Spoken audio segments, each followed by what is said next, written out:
자, 다음 질의는 이성윤 의원님 질의 순서입니다. 나경원 위원님 조용히 해주시기 바랍니다. 예, 전유실 출신 이성윤입니다.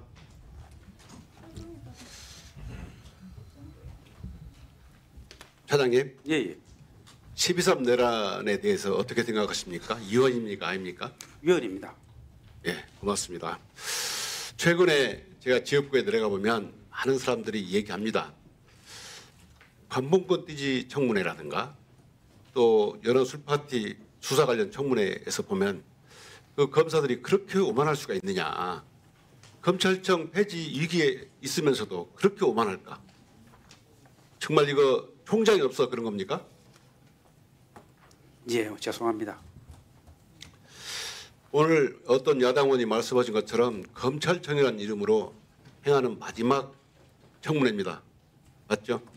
예. 그러면 과거에 검찰이 지금까지 국민들로부터 칭찬받은 박수받은 때가 한 번이라도 있었습니까?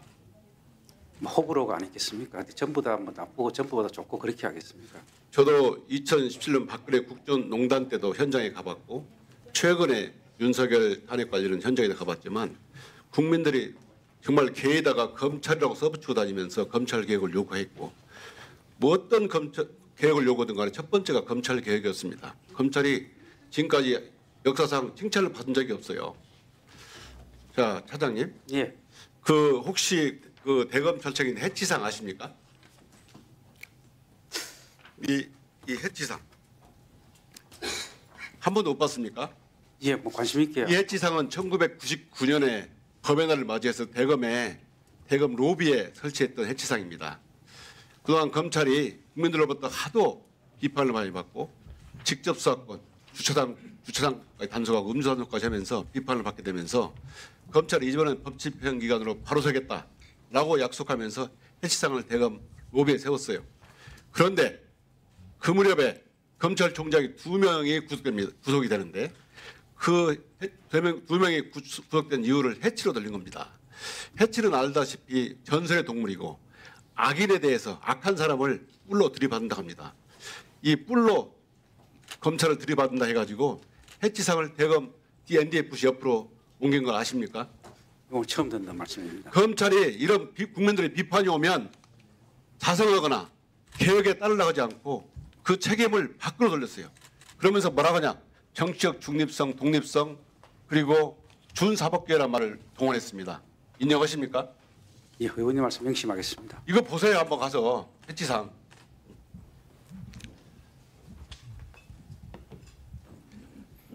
과거에 검찰에 직접 수사권을 준 것은 해방 후에 일본 순사들이 워낙 드세고 독립사를 탄압했기 때문에 그 견제용으로 직접 수사권을 준 겁니다. 근데 검찰은 처음부터 마치 직접 수사권 있는 것처럼 악용했어요. 군사정권, 독재정권 때는 군사정권을 합리화시키는 정권에 부역을 했어요. 사법수사상 가장 치욕스러운 사건, 인혁당 사건도 검찰이 기소했기 때문에 그 하루 만에 사형 집행되고 그런 치욕스러운 사건을 하게 됐고요. 80년대 불임 사건 등 아시죠? 정말 무수한 희생자를 엄청 많이 양산했는데 이게 검찰이 부역한 결과입니다. 문민정부에 있어서도 정말 말씀드린 것처럼 무한대로 수사권을 확장했어요. 주차장법 위반까지 단속. 아시죠? 과거에 자정 안심하고 운동. 예. 이렇게 하면서 검찰이 정말 마치 자기들이 사법의 최고봉인 양 그리고 그 원하는 결과를 만들어내기 위해서 정말 강압도 불사했고 그 결과 노무현 대통령까지 죽음으로 몰았습니다. 인정하십니까? 예. 그런데 이런 검찰을 비판하는 세력에 대해서는 정말 무지막지한 수사로 몰아붙였죠. 그게 바로 조국 사건입니다. 정말 현대판 멸문지화 사건이라고 할 정도로 일가족을 무자비하게 초토화시키고 또 검찰을 비판하는 세력에 대해서는 정말 압수수색 그리고 피사실 공표로 공격을 해왔어요. 그런데 윤석열 총장이 들어서면서 어떤 일이 있었냐. 과거에 대통령 2명을 구속하고 양승태 전 대법원장을 구속하면서 윤석열도 이제는 대통령이 될 수 있다고 생각한 겁니다. 그게 저는 대호 프로젝트라고 생각해요. 그래서 검찰권을 악용하기 시작합니다.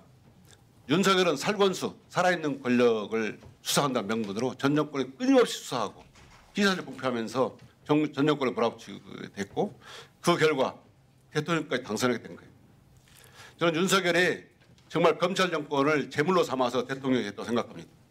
지금이라도 여러분들 검찰청 폐지에 대해서 윤석열에게 사과하라고 요구해야 됩니다. 윤석열이 이런 원죄를 저지른 겁니다. 인정하십니까? 예. 정말 윤석열 정권 된 정권으로 바뀌자 검찰이 어떻게 했습니까? 잘 아시죠? 정말 윤석열, 김건희에 대해서는 끊임없는 면접으로 일관하고 야당에 대해서는 주야장천 압수수색으로 겁박했고 그러니까 국민들이 이 검찰을 도저히 용서할 수 없다 해가지고 결국 해체에 이르게 된 거 아닙니까? 윤석열이 12.3 내란을 일으킨 배경에는 바로 정치검찰, 윤석열 검찰이 있습니다. 그 검찰을 믿고 내란을 일으킨 거예요. 여러분들 제가 정말 국정감사 기관의 검사장들 태도를 보니까 아직도 검찰이 별을 나면 멀었구나.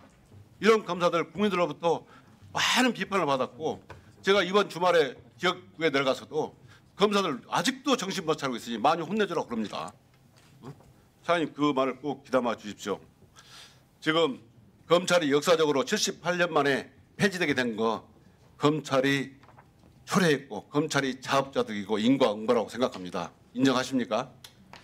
예, 검찰이 국민 눈높이에 맞지 못한 일을 했던 부분이 있다는 부분이 있죠. 그런데 검사들이 지금 말이죠. 마치 검찰권 폐지는 차장님도 말씀했지만 헌법의 오점이다.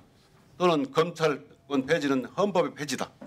또 어떤 검사는 검찰권 폐지에 반대하는 것을 3.1운동에 비유했어요. 맞습니까? 검찰이 이렇게 집단행동에 대해서 차장으로서 총장이라 생각하고 엄히 다스립시오. 이건 공문법 위반이고 그렇지 않으면 검찰은 영원히 국민적 요구를 배반하는 조직으로 남아있을 겁니다. 명심하십시오. 78년 동안 이어져 왔던 검찰청이 법률에서 문을 닫으니까 그 서운한 감정, 그 아쉬운 감정이 조금씩 표출이 된 것이지 그거는 뭐 어떻게 보면은 어느 정도 인간적인 감정이 아니겠습니까? 뭐 저희들이 어떤 정치적인 뜻을 가지고 뭘 하겠다고 해서 그런 말을 했겠습니까? 사람된 도리로서 가지고 왔던 그 감정을 조금이라도 풀면서 나아가는 것이지 그렇게 좀 받아주셨으면 좋겠습니다. 아니 그러면 다른 부처 공무원들 인간이 아닙니까? 아닙니다. 그런 뜻은 아니고 저희 마음도 헤아려 주십사 하는 말씀입니다. 인간적인 감정이요? 그렇게 받으시면 죄송합니다. 차장으로서 그 할 말은 아니죠. 지금 정광민이랑 연결돼 있어서 그런 거 아니에요? 전이랑 연결돼. 네, 수고하셨습니다.